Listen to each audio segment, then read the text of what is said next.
Hey YA nerds, my name is Kaye and I like to read a lot. And today, this week, I want to talk to you guys about a brand new book called The Beast and the Briar by Robert Drew.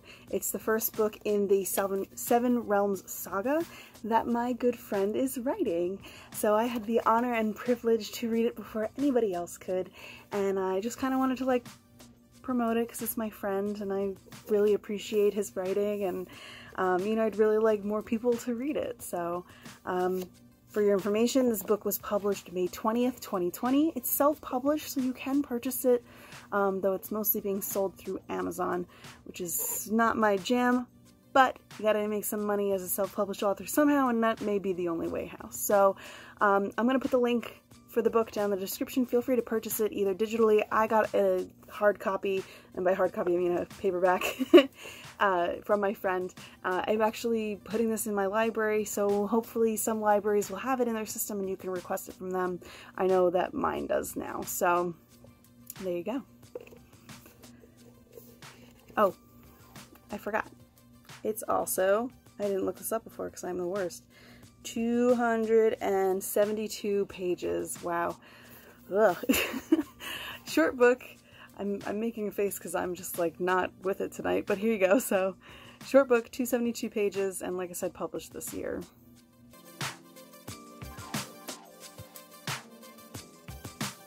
So the plot for this book, we follow a 13-year-old named Aisling.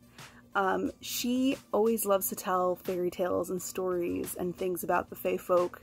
She actually is helping her brother raise his children, and she tells them stories all the time, up until one day she gets kidnapped by trolls and brought to the fairyland. And so she has to not only navigate her way through this new land, you know, it's a fish out of water situation, she also has to try to get back to her world, and there's a curse on the land that she has to kind of resolve. So there's a lot of different key plot points going on in the story that lead you through the saga. I know it's going to be, I think Robert said it was going to be 4 books. So the first book just kind of follows through like a couple of the realms. But the cool thing about this book, and the thing that really drew me to it, and the thing that you might like, is that it's based off of fairy tales. So each realm is a different tale. For instance, one of them is based on Beauty and the Beast. One of them is based on, I think he's doing Alice in Wonderland, and a bunch of things like that. So as you're reading the book, you can kind of pick out like the different aspects of these tales that he's kind of taken onto himself and twisted into a story. So it's really cool, really interesting. I don't know about anybody else, but I really like fairy tale retellings. I don't read them. Well, I used to read a lot of them when I was younger, and I feel like they're having like a bit of a resurgence now, so this is pretty cool to have a friend who's actually like published one that is going to be with all these other books, so pretty neat on my end, I think.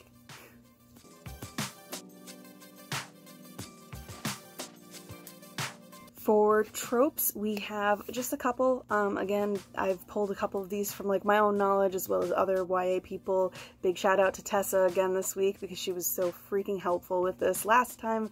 And you know, it's just a cool thing. So not only are these tropes pulled from the fan fiction, but also, like I said, my knowledge, and also just the trends that I've seen in like a lot of YA over the years. I've been reading YA forever, so I guess I can consider myself an expert on these things, although probably not, let's be honest. So for this book, we have beautiful first lines. Robert Drew writes really beautiful prose, and the first couple of lines of his book, they just kind of draw you in. They like make you really want to read the rest of the story, at least in my opinion. Broken family units. Aisling and her brother are orphaned.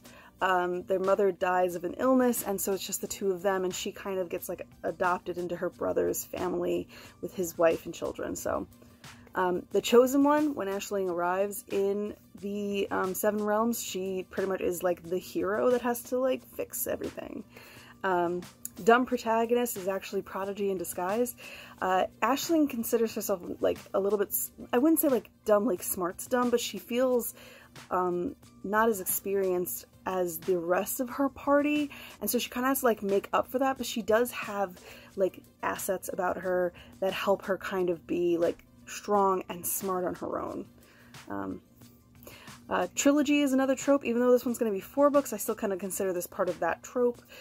Basically, it's just a story that's more than 1 book, but less than 5, I would say. Undiscovered Powers, again, has something to do with Aisling, maybe. Might have something to do with other characters, maybe. You just have to read it and figure out who has powers and doesn't know about it. And the last one is Youths in Danger. All of the main characters in this series are kids who are 18 and under. They're all young and they're all constantly in danger because they're trying to save the world.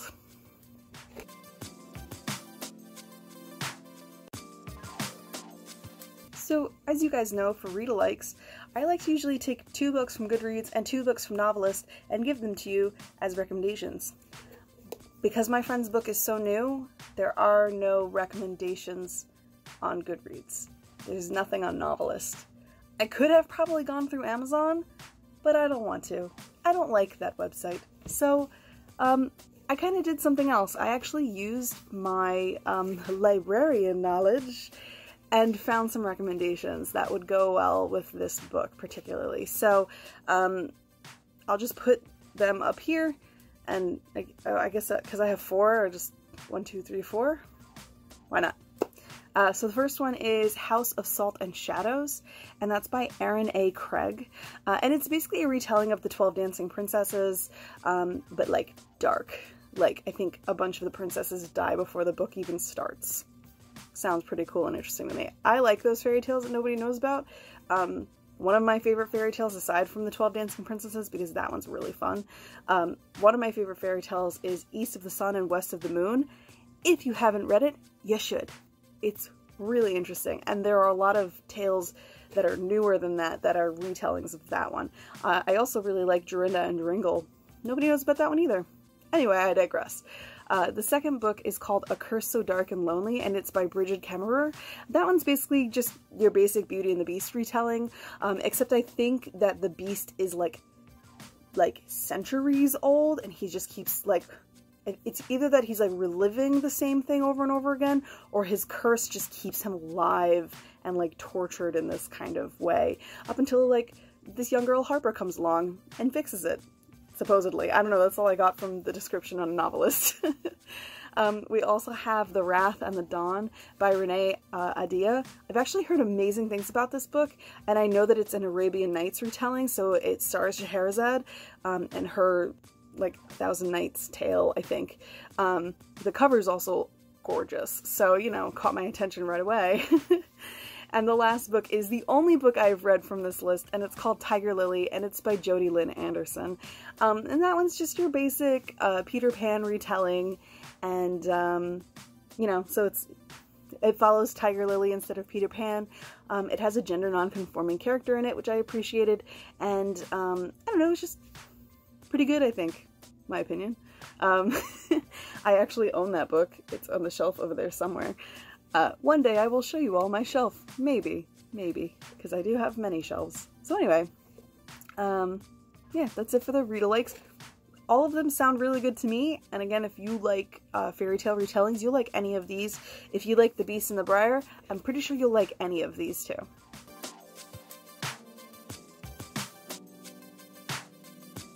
As for my review for this book, now this is my good friend, and you know, I don't want to be a kiss ass, but I also don't want to like mislead anybody about the book, so I'm not going to give it a 10 out of 10.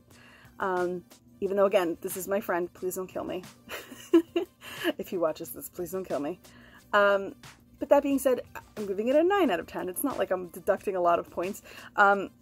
And it's simply just because there are some characterizations that I'm not really, like, super fond of. But as the story progresses, my book club read the second book before it was released. And I'm noticing, you know, some characters are trending upwards, and, you know, there were some plot points that were a little predictable. That could just be me, and maybe that's why it's getting a 9 out of 10. Still a really good, high score, I think. I also know that the printed version, there are some, like, errors throughout the book. That's not really something that, like, the author can control, because it's supposed to go through several edits. So if you do pick up the book and you notice there are, like, some discrepancies and some weird things going on. It's not my good friend, because it was only like touched once by an editor, so I'm pretty sure it's supposed to be touched more than that. Anyway, I don't really know much about editing books, so I could be completely wrong about all of this. That is to say, 9 out of 10 for The Beast and the Briar. Really interesting, and Robert used, like, one of my favorite names for a character, Aisling. I love that name. It's spelled not how you think it is. It's not A-S-H-L-I-N-G. It's A-I-S-L-I-N-G. Aisling. It's a very good Irish name. And yeah, definitely pick it up. Go read it. I don't like Amazon, but for this I will endorse it, so I'm going to put the link down below so you guys can go purchase my friend's book. Shameless, not self-plug, I guess. But really, no, it's really, really good. I'm not selling it like it should be sold. It is interesting. My friend is like super into like high fantasy. This is his first like YA foray, and he's had my book club, myself included, read it before it was published to kind of like gauge how he would feel about the story. And in my book club, you have one fanfiction writer, one YA nerd, one girl who will read literally anything, one girl who likes to edit stories. So like you have a bunch of people in book club who are like deeply involved in just writing and reading things that are written, you know, in this genre, I would say, especially fantasy, especially YA fantasy. And we all like, everyone likes a good old-fashioned, you know, fairy tale retelling. Whether you're pulling something from Grimm or from Anderson, I'm totally into that. I just listed a ton of fairy tales that I love that nobody knows about. But yeah, and even though, you know, this book is touching on stories we already know, the way that the author is twisting them, it is a twisted tales kind of thing, but the way he's twisting them makes them interesting, makes them kind of throw you for a loop on some things. Like I'm pretty sure there's a scene, I think it's in the second book, so I can't really talk about it, but there's a scene where I was convinced I knew where this was going. I was convinced I knew the answer to the riddle that Aisling had to answer, and then it was something different. And I was like, ah, he got me. So that's like the kind of writing that we're dealing with in this series. And as soon as the rest of the series comes out, I guess I can do a big review of all of them, which leads me to my next point. I think next week I'm going to try to review a bunch of series. You guys don't know this. I've been writing reviews for this YouTube channel for 2 years without publishing a review. So I have a backlog of reviews, and a lot of them are about series. And instead of like doing each individual series per week, which would take me forever and I'd miss out on like reviewing some books that I really want to review, I'm just gonna do them all in one video. And it's just gonna be like half an hour long. I'm gonna try to do like, I forget how many I have. I wanna say it's like 15. But what I think I'm gonna do is I'm just gonna give you the details about the book, small plot synopsis, and the tropes, and then like whether I give it, what I give it out of 10, and not explain it after that. And that's it. And then just be like, good, done, next book. So, I mean, in the future, maybe when I get another backlog of trilogies and series, I can talk about this one again.